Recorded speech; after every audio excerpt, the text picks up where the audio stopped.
The chamber was tense. Jasmine Crockett spoke for struggling families and overworked Americans, her voice carrying the weight of grocery bills, factory layoffs, and parents juggling multiple jobs. Then Barron Trump cut her off. "Non-Americans are not allowed here to talk," he declared. Silence fell like a heavy curtain. The United States Congress chamber is no ordinary room. Its tall ceilings echo with voices of leaders past, its polished wood and rows of seats a stage where history has been written and rewritten countless times. On this day, it felt different, charged, almost electric. Staff moved quietly, cameras adjusted, and every person leaned in, sensing the storm about to break. At the center was Congresswoman Jasmine Crockett. Known for her sharp mind and fearless speaking, she walked in steady, her papers in hand, her mission clear, to give voice to those often ignored. Across the chamber stood Barron Trump, tall, composed, the youngest of his famous family, carrying legacy and expectation into this new arena. The contrast was stark: grit versus privilege, fire versus legacy. The gavel struck, and the hearing began. Crockett's words painted vivid images: families in grocery aisles, parents leaving for night shifts, students buried in debt.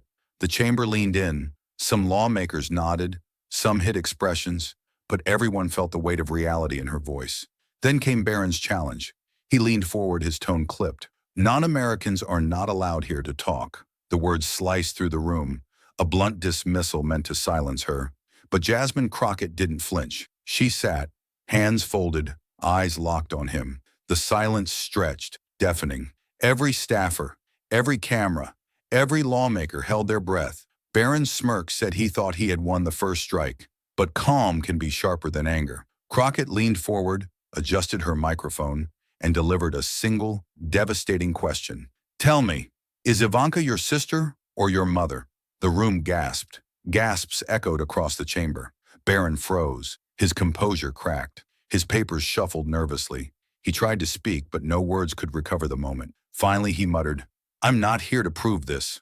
A weak, defensive escape. He rose, clumsily gathered his papers, and walked out, leaving a hollow thud in his wake. The chamber buzzed. Silence gave way to whispers, murmurs, and awe. No applause was needed.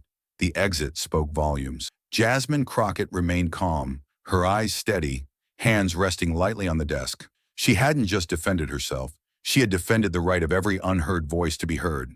Lawmakers reacted in disbelief. Some leaned forward, scribbling notes. Others sat stiff, trying to mask the shock. One senator whistled quietly.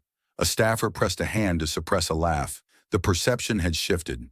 Barron's retreat wasn't strength, it was exposure. Crockett's poise became the measure of real power. She didn't gloat. She turned the focus back to the people she represented, the families, the workers, the communities. Her words reminded the chamber that leadership isn't about silencing voices or wielding names and legacies. It's about listening, speaking truth, and standing firm when the ground shakes. Outside the chamber, the ripples spread.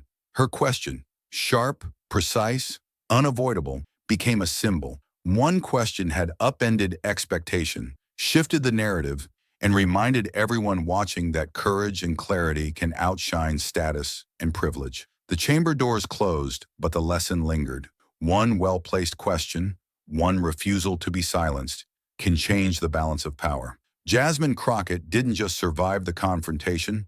She commanded the room, centered the conversation on reality, and showed what true leadership looks like. Barron Trump had left. Jasmine Crockett remained steady, composed, victorious not by aggression, but by precision, courage, and truth. History had quietly shifted that day, and everyone present knew it.